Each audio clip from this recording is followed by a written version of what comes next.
स्वयं कह रहे हैं, नान्यत्र मद भगवतः प्रधान पुरुषेश्वरात्, मेरे सिवा ऐसा कोई नहीं है कि आवागमन चक्र से तुम्हें बचा ले। स्पष्ट कह रहे, नान्यत्र, दूसरा कोई नहीं, क्योंकि दूसरा कोई है ही नहीं। मद भगवता प्रधान पुरुषेश्वरात्, ईश्वरों का भी ईश्वर मैं हूं, ये भगवान कृपा करके वर्णन करते हैं। मेरे सिवा किसी का भी आश्रय लेने से तुम जन्म मृत्यु चक्र से नहीं बच सकते। उसके लिए इहलोक परलोक, शरीर, शरीर संबंध, शरीर संबंधी भोग, इन सब को भगवान है, भगवान का ही, उनको समर्पित करके तुम निश्चिंत होकर निरंतर भजन करो। तो भगवान कह रहे हैं, भक्त्या तान मृत्यु रति पारये। भक्तों के जीवन में भारी विपत्तियों का सामना करना होता है। क्यों?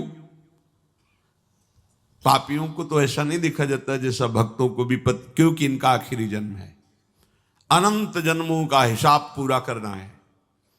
इसीलिए लोग डर जाते हैं कि भक्त होते हुए इनको इतना कष्ट, इनकी इतनी विपत्ति, तो मेरे तो आचरण ही ऐसे नहीं, जब इनके भजन का प्रभाव इनको सुखी नहीं कर सकता तो मेरे को क्या सुखी करेगा। तो ये अज्ञान है। भक्त को जो सुख प्राप्त है और प्राप्त होगा वो त्रिकाल में किसी अन्य साधना वालों को भी प्राप्त नहीं होता। फिर विषयी पुरुषों की तो बात है, तुम उन्हें सुख समझ रहे हो। जो अच्छे से अच्छे पदार्थ खाने के बाद 6 घंटे के बाद मल बन जाता है, चाहे जितना सुंदर पेय हो, मूत्र बन जाता है, और ऐसे थैले में, ऐसे शरीर में राग करना, ऐसे शरीरों में सुख भोग करना, कौन सी बुद्धिमानी है? कौन सा सुख है जो तुम्हें तृप्त कर पाया अब तक? महाभाग्यशाली जन है जो विवेक का आश्रय लेकर इस व्यवहार प्रपंच को करते हुए निरंतर भजन परायण, जिसका जीवन भगवान में समर्पित है, ऐसा चमत्कार प्रकट होता है आंतरिक। ये बाह्य मायाकृत है, वो किसी साधना से नहीं, क्योंकि साधन पक्ष भी देखा, कृपा पक्ष भी देखा।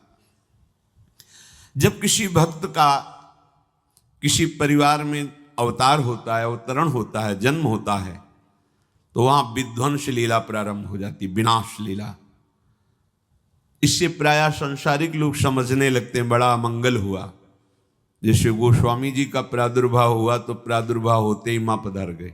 मतलब इतना प्रबल कृपा वपु भक्त है कि प्रकट होते हुए इस माता को परम पद में, एक दिन के लिए भी अब मृत्यु लोक में नहीं रहना, तुमने मुझे जन्म दिया सीधे परम पद में।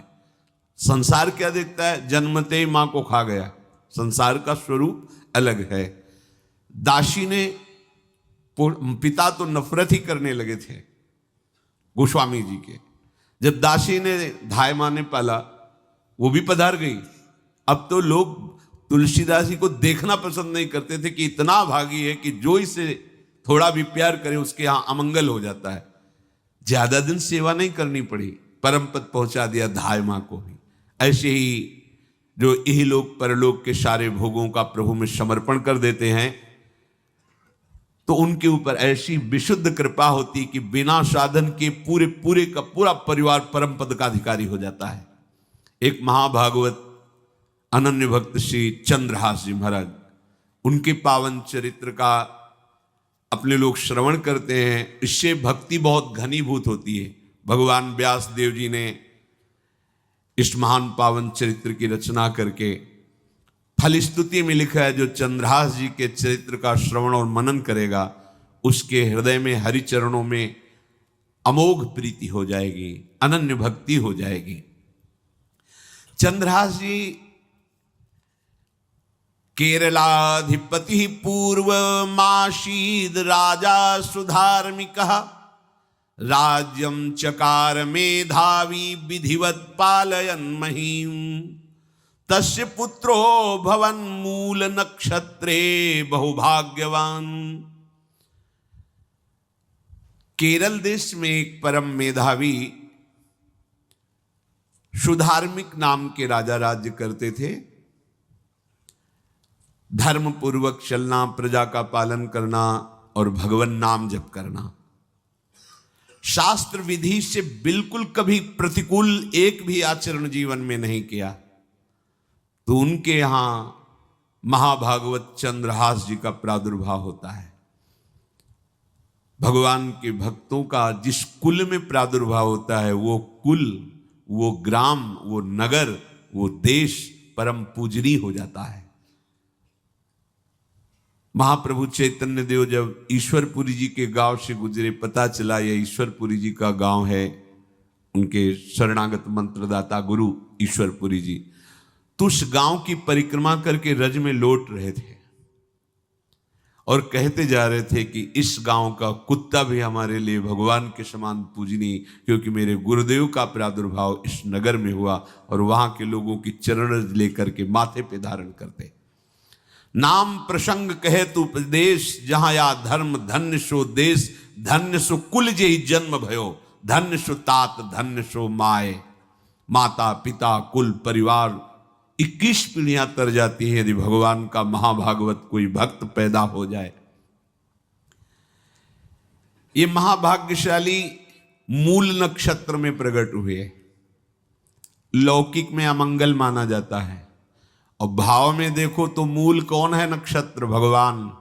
ऊर्ध्वमूल मधा शाखा मुसत्तम प्राहुरव्ययम, सबके मूल कौन है? श्री भगवान। किस नक्षत्र में पैदा हुए? मूल में, भगवत स्वरूप। और लोक में माना जाता है कि मूलन में पैदा हुआ है लड़का, अमंगल है, कुछ नष्ट ही होगा, संसार बड़ा विचित्र है। और प्रमाण भी दे देते हैं, प्रभु की लीला ऐसी कि उनके रहस्य को ना जानने के कारण प्रमाण भी ऐसे प्रकट हो जाते हैं कि हाँ मंगल देखो हुआ ना। इधर बधाई प्रारंभ है कि राजकुमार का प्रादुर्भाव हुआ है। जैसे गोस्वामी जी जन्मते ही श्री मुख से उच्चारण किया राम, अहो भाग्य। बालक रोते हैं, गोस्वामी जी रोए नहीं थे, प्रकट हुए तो बोले राम। चंद्रहास जी प्रकट हुए तो बोले कृष्ण। जैसे बालक रोता है ऐसे उनकी आवाज में निकला कृष्ण कृष्ण। बड़ा आनंद हुआ सुधार्मिक राजा को कि हमारे कोई महाभागवत पधारा है, क्योंकि ये भजन करके पूर्व जन्म में ऐसी भागवती की स्थिति प्राप्त की कि अबोध अवस्था में ही श्रीमुख से कृष्ण नाम निकल रहा है। आनंद उत्सव मनाया जा रहा है। राजा है, राजकुमार प्रकट हुआ, और दूसरी बात वो स्वयं भक्त हैं और भगवान का ऐसा भक्त जो जन्म लेते ही कृष्ण नाम उच्चारण किया। ये आनंद ज्यादा दिन टिका नहीं। रोज बधाइयां हो रही, आनंद उत्सव मनाए जा रहे। शत्रु पक्ष के राजाओं ने मिलकर कहा यही अवसर है, आक्रमण कर दिया जाए और केरलाधिपति का सब पूरा महल घेर करके कोई एक भी न बचने पावे। शत्रु पक्ष के राजाओं ने घेर लिया। हुतो एक नृपता के सुत चंद्रहास भयो, परियों विपत्ति धाई लाई और पुर है।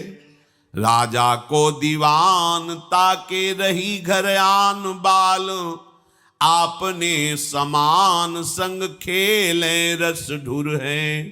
भयो ब्रह्म भोज कोई ऐसोई संयोग बन्यो, आए वे कुमार जहां विप्रन को सुर है। बोली उठे सबे तेरी सुता को जो पति है, हुओ चाहे जान सुन गयो लाज घुर है। आसपास से राजा और सैनिकों ने घेर लिया। अब वो असावधान थे, आनंद में पुत्र हुआ है, बधाइयां, कोई संभावना ही नहीं थी। गुप्त रूप से शत्रु पक्ष के राजाओं ने आक्रमण करके घेर लिया। अब राजाओं की कई सेनाएं और इनकी असावधानी पूर्वक आनंदमयी वृत्ति में कोई पहले से पता हो तो तैयारी करते, तत्काल आक्रमण को रोकने का प्रयास किया पर असफल रहे। इनके सैनिक भी मारे गए, राजा भी मारे गए, राजमहल को घेर लिया गया, कोई भी एक भी बच के न जाने पावे। तो राजमाता जिनसे चंद्रहास जी का प्रादुर्भाव हुआ था, उन्होंने धाय मां को कहा कि मेरे पुत्र को बचाने में तुम समर्थ हो, मेरे तो प्राण नहीं बचेंगे, अगर ये लोग नहीं मारते तो मैं अपने पति के शव के साथ सती हो जाऊंगी। पहले ऐसी धार्मिक निष्ठा माताओं बहनों में होती थी कि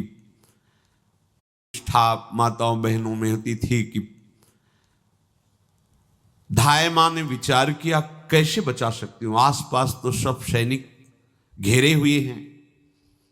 तत्काल उसने विचार किया कि अगर हम इनको राजकुमार की तरह ले जाती है तो हमें भी मारा जाएगा और इनको भी मारा जाएगा। देखो कितनी विपत्ति जन्म लेते हैं। कोई प्रश्न कर सकता है कि महाभागवत जिनके घर में प्रकट हो तो वहां धन वैभव सुख संपत्ति बढ़नी चाहिए, यहां तो जन्म से ही जैसे वहां माता पधार गई, ये क्या है? तो श्री भगवान स्वयं कह रहे हैं यस्य तुष्टो रहम पार्थ वित्तम तस्य हराम्यहम करोमि बंधु विच्छेदम सच कष्टेन जीवती। हे अर्जुन, मैं जिस पर बहुत प्रसन्न होता हूं, आप अपने ऊपर भगवान को बहुत प्रसन्न करना चाहते हैं, बहुत प्रसन्न करने में ये है, देख लो। कह रहे जिस पर मैं बहुत प्रसन्न होता हूं सबसे पहले उसका ऐश्वर्य नष्ट करता हूं, फिर क्या करता हूं, फिर बंधु बांधवों का, फिर क्या करता हूं, असाध्य रोग उसके शरीर में। बोले महाराज जी तुम प्रसन्न हुए हो कि पूरे के पूरे नाराज हो गए हो? बोले यही मेरी प्रसन्नता है। क्या? माया का नाश। अब एकमात्र भरोसा केवल भगवान का, दूसरा कोई नहीं। ये सबको पसंद नहीं आएगा, सब तो उस भगवान की भक्ति चाहते हैं कि अगरबत्ती धूपबत्ती तन मन धन सब तेरा स्वामी, क्या लागे मेरा। पर अंदर से कह रहे सब तन मन धन सब मेरा, क्या लागे तेरा।